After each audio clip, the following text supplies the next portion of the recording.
Mic test, 1, 2, 3, 4, 5. Mic check, 1, 2, 3, 1, 2, 3, 4, 5, 1, 2, 3, 4, 5.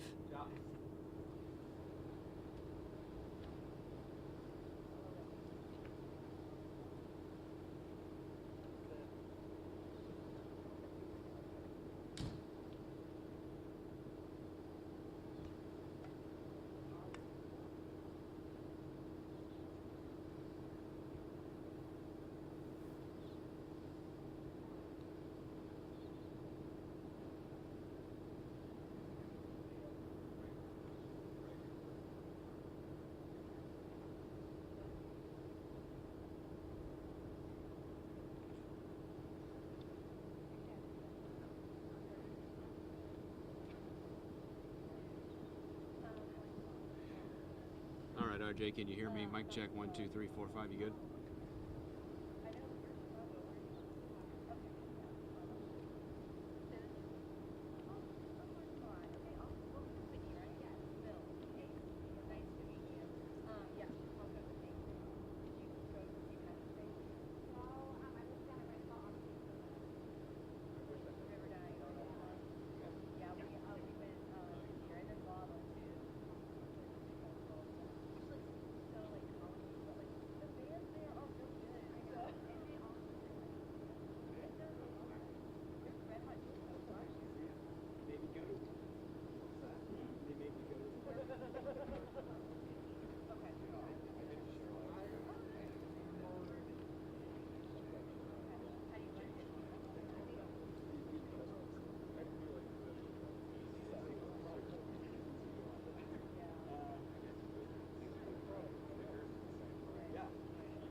Usually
We're going to get started in just a minute.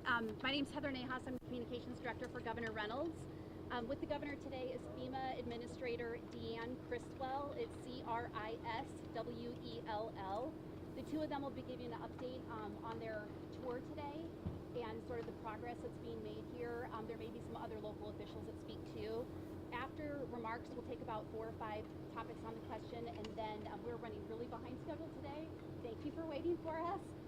And we've got to pull both of them out. So few questions. I'll call last question, and then we'll need to wrap up and get them moving on to the next thing. All right, thank you very much.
Well, good morning. We'll go ahead and get started. You know, I want to start by just thanking Administrator Criswell for being here and on the ground this morning. I said it yesterday, I appreciate so much their quick response, her willingness to fly here, and we can give them all the data, we can show them the destruction, but to really be on the ground and see firsthand and to listen to the stories is really beneficial.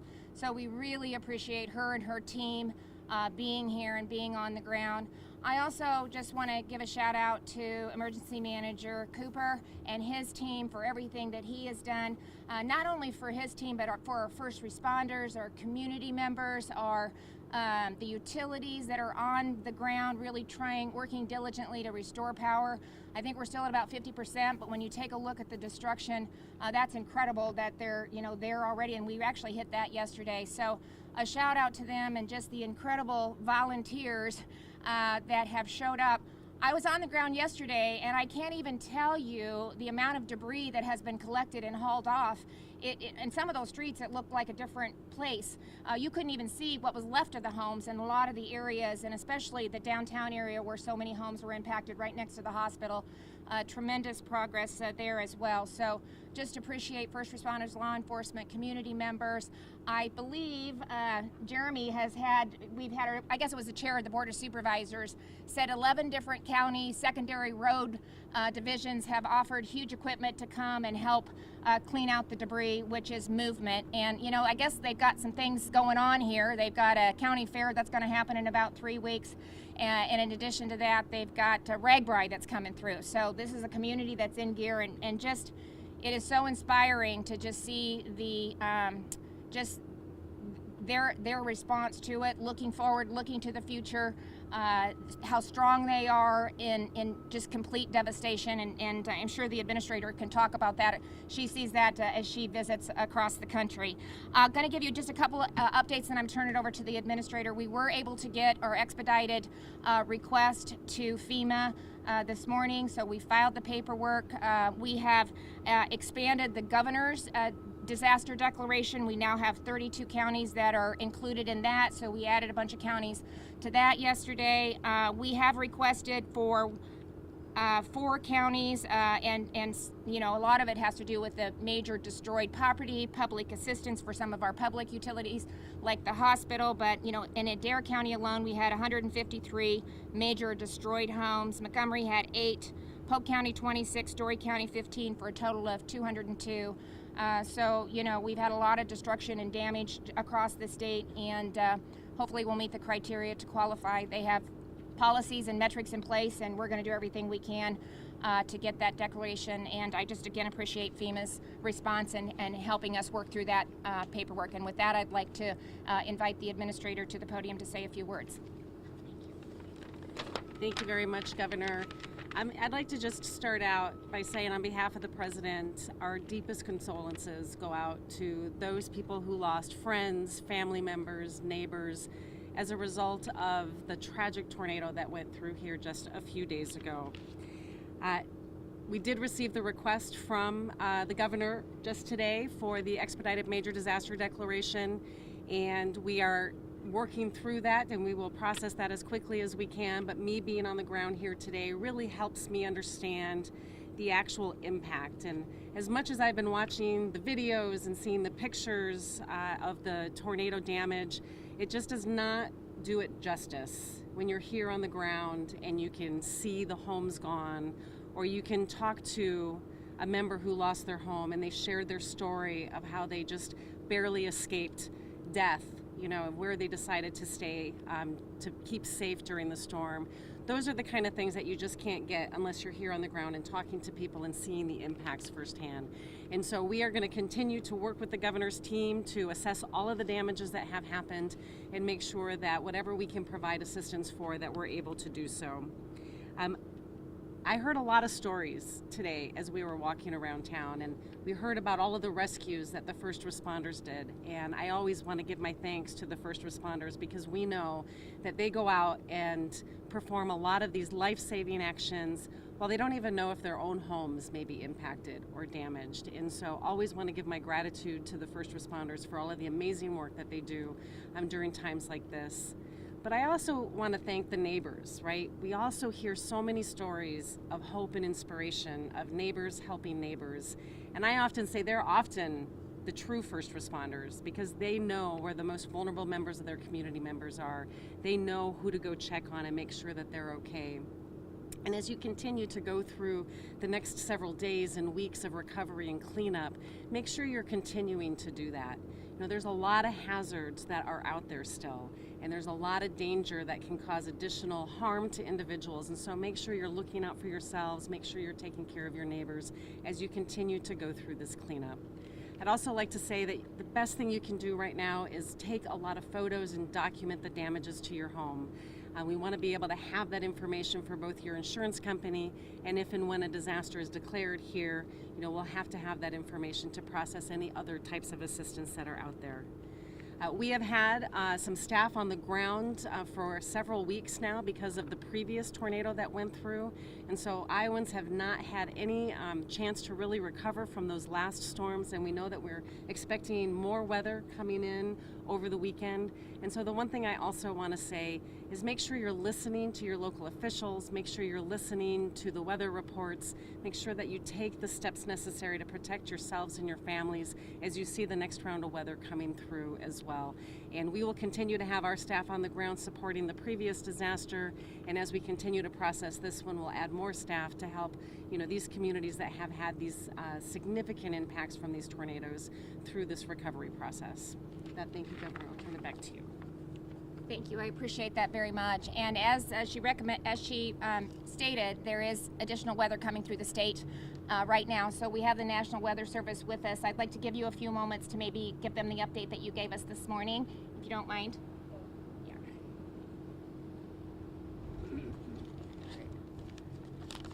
Hello, my name is Donna Duberke. I'm the meteorologist in charge at the Weather Service office out of Des Moines. A piece of paper because I've got some statistics on what we know so far. So first I want to thank Jeremy and Emergency Management. We're so grateful for your partnership. It's huge. On behalf of the National Weather Service, we're absolutely heartbroken at the loss of life and property here. And we're going to do everything we can to support the community and the officials as the recovery continues for the next weeks and months. So here's what we know so far about the tornadoes that we've surveyed. We've surveyed 3 separate long track tornadoes with a damage path totaling over 130 miles across the state.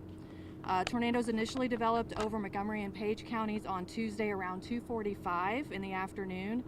2 out of those 3 tornadoes strengthened as they raced northeast at speeds of up to 50 miles an hour. So at that speed, that's about a mile a minute. So the damage path across Greenfield is about 1 mile long as the crow flies, which means it took just about 1 minute for the devastation in Greenfield. Damage continued as the storm moved through northeastern Adair County and then dissipated as it moved into Madison County.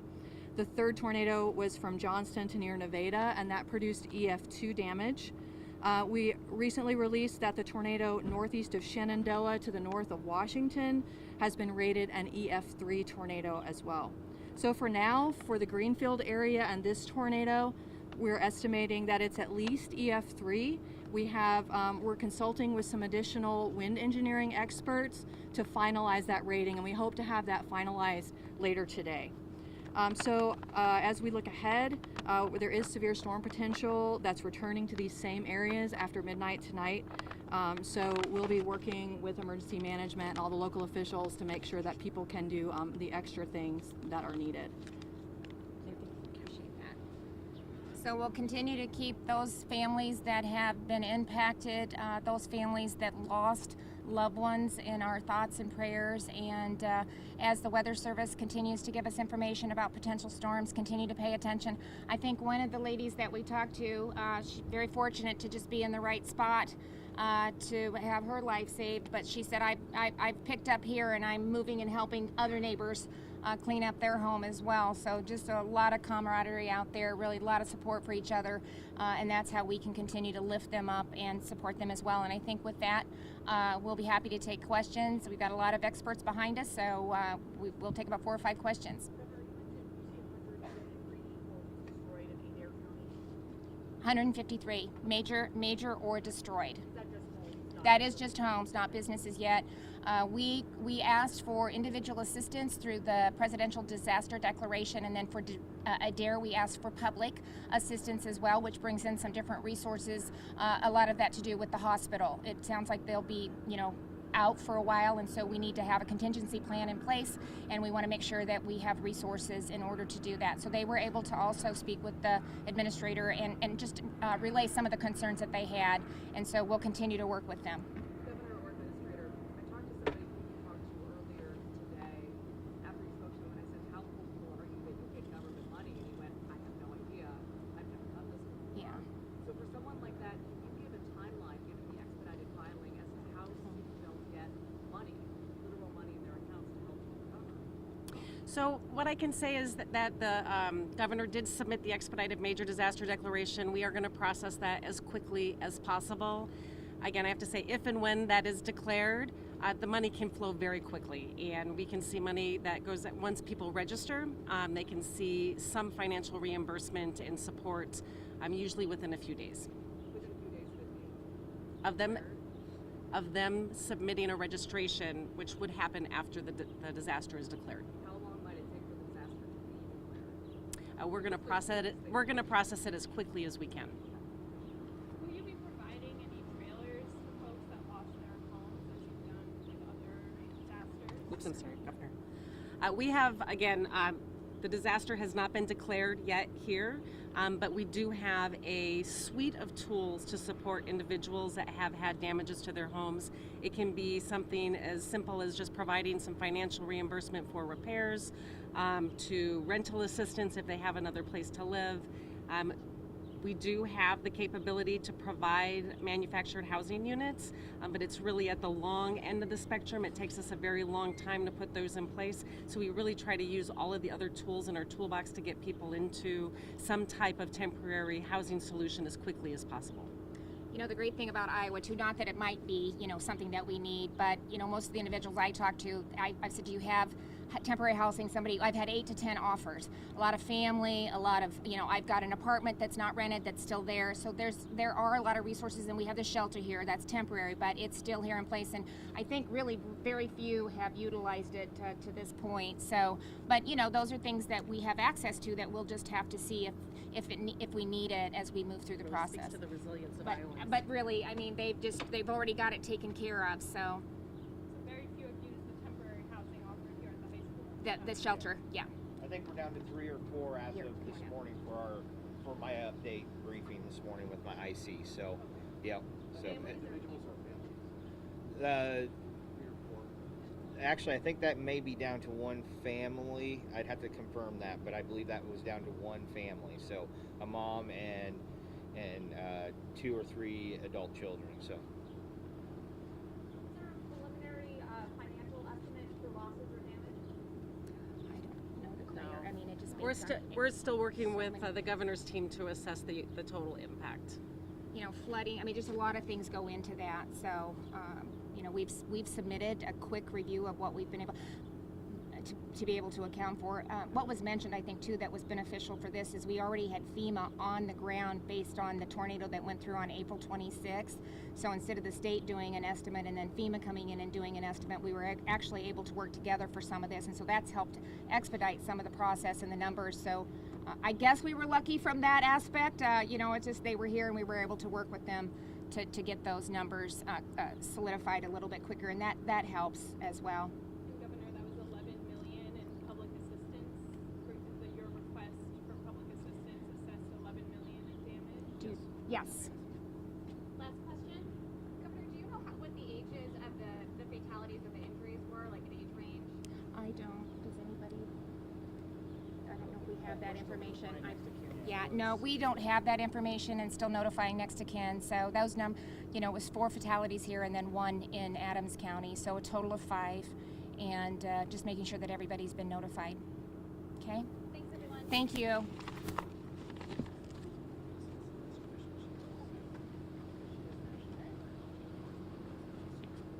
Yep.